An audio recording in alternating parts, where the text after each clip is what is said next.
Kementerian Pertahanan Federasi Rusia tanggal 2 Januari tahun 2023 merilis rekaman pertahanan udara dan Angkatan Udara telah menetralkan 355 jet tempur Ukraina. Kami akan terus bekerja tanpa henti. Demikian keterangan video yang dirilis dikutip Tribun Timur. Secara total, Igor Konasenkov melansir 355 pesawat terbang dan 199 helikopter, 2.779 kendaraan udara tak berawak dinetralkan. Termasuk 399 sistem rudal pertahanan udara, 7.350 tank dan kendaraan tempur lapis baja lainnya. Juga 957 kendaraan tempur yang dilengkapi dengan MRLS, 3.756 meriam dan mortir artileri lapangan, serta 7.859 unit khusus peralatan militer dihancurkan selama operasi militer khusus.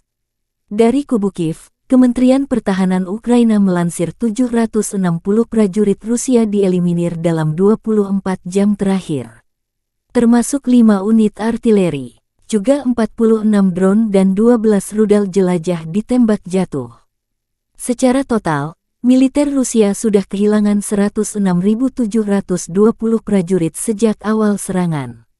Termasuk 283 jet tempur, 268 helikopter serta 3.031 tank.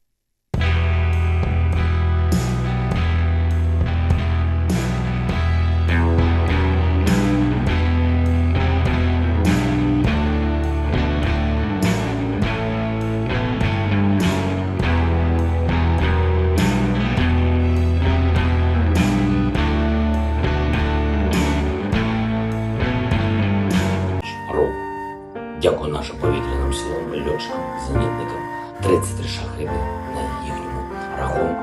Дякую протиповітряній обороні наших сухопутних військ за ще 12 збитих іранських дронів.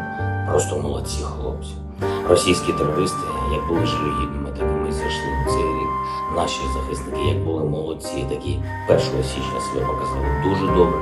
Знаєте, цими... Terima kasih sudah nonton. Jangan lupa like, subscribe, dan share ya.